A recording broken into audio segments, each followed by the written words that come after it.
This is an inequality. There's no variable here, so we can decide whether this is true or false. And of course it's true. 30 is less than 42. Now I'm going to add 6 to both sides of this inequality, and that gives us 36 on the left and 48 on the right.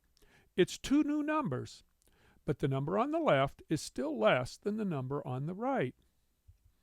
Now we're going to subtract 24 from both of our numbers. Once again, we get two new numbers, but the number on the left is still less than the number on the right. And now we're going to multiply both sides by 3, giving us 36 and 72.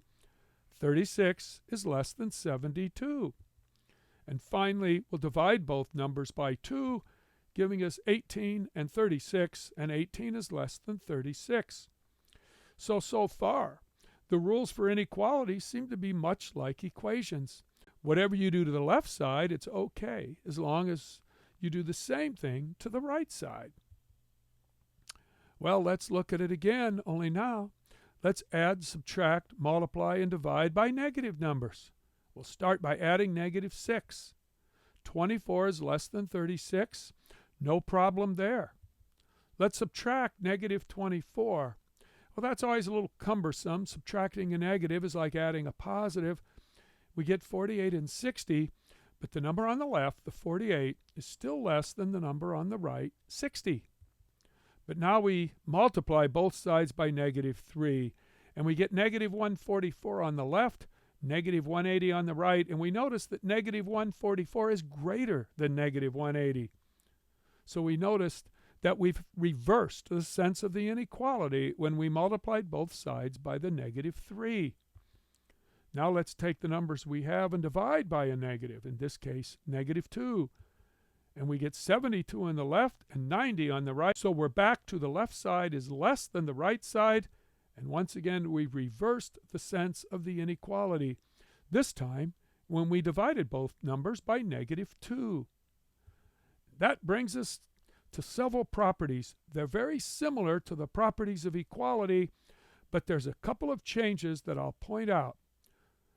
The addition property of inequality states that for real numbers a, b, and c, if a is greater than b, then a plus c is greater than b plus c. And if a is less than b, then a plus c is less than b plus c. That's much like the addition property of equality. Same for subtraction. The subtraction property of inequality states that for real numbers a, b, and c, if a is greater than b, then a take away c is greater than b take away c. And if a is less than b, then a take away c is less than b take away c. But now the differences come out. The multiplication property of inequality states that for real numbers a, b, and c, c is greater than 0, or another way of stating c is a positive number. If a is greater than b, then a times c is greater than b times c. And if a is less than b, then a times c is less than b times c. But the other part of the multiplication property of inequality is stated when c is a negative number. And in this case, for real numbers a, b, and c, where c is less than 0, if a is greater than b, then a times c is less than b times c. And if a is less than b, then a times c is greater than b times c. And the same relationship exists in division. For real numbers a, b, and c, where c is positive, then if a is greater than b, then a divided by c is greater than b divided by c. And if a is less than b, then a divided by c is less than b divided by c. But if c is a negative number, if a is greater than b, then a divided by c is less than b divided by c. And if a is less than b, then a divided by c is greater than b divided by c. A shorter way of saying it is that the properties of inequality are much the same as the properties of equality, except that when you multiply or divide both sides of an inequality by a negative, it reverses the sense of the inequality. Well, let's look at some examples. 3x plus 4 is less than 13. We can add negative 4 to both sides. We get 3x is less than 9. We divide both sides by 3, and we get x is less than 3. We added a negative. That doesn't change the sense of the inequality. We divided by a positive. That also does not change the inequality. So the steps there were the same as the steps would have been if there was an equal sign there instead of a less than symbol. One thing that's different with inequalities, we often, not always, but often like to graph our solution set as shown here. Here's a related problem, but slightly different. Negative 3x plus 4 is less than 13. The first transformation is the same. We add negative 4 to both sides. We get negative 3x is less than 9. But now we divide both sides by negative 3, and of course that reverses the sense of the inequality. And I circle it just for emphasis. Our solution set is x is greater than negative 3, and we graph it here. Here's another. We use the distributive property, and we get negative 12x plus negative 20. We add 20 to both sides. We get negative 12x is greater than or equal to 36. Now we divide both sides by a negative 12, and of course that reverses the sense of the inequality, circled here for emphasis, and then we can graph our solution set. X is less than or equal to negative 3. Here's an inequality with a variable term both on the left side and the right side. First, I change the subtraction to add the opposite, and now I have some choices.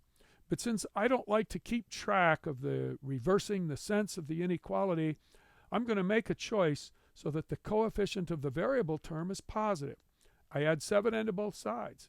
Then I have to add 17 to both sides, and that gives me that 9n is less than 36. I divide both sides by 9. I don't have to reverse the sense of the inequality. I get n is less than 4, and I graph it. Another example involving the distributive property. First, I rewrite the subtractions as adding the opposite. Then I apply the distributive property as shown. Then I have a couple of like terms to combine on the right side, so I do that. Finally, I have a choice. I can add negative 12n to both sides or negative 9n to both sides. I choose the negative 9n because I want the coefficient of the variable term to be positive. Then I have to add negative 6 to both sides to get the numbers on the right side and the variable terms on the left side as shown. Divide both sides by positive 3. I do not have to reverse the sense of the inequality. That's one less thing to trouble me. And my solution is n is greater than or equal to negative 12 as shown here in the graph. The properties of inequalities are about the same as the properties in equations. The exceptions are that when you divide or multiply both sides of an inequality by a negative number, the sense of the inequality is reversed.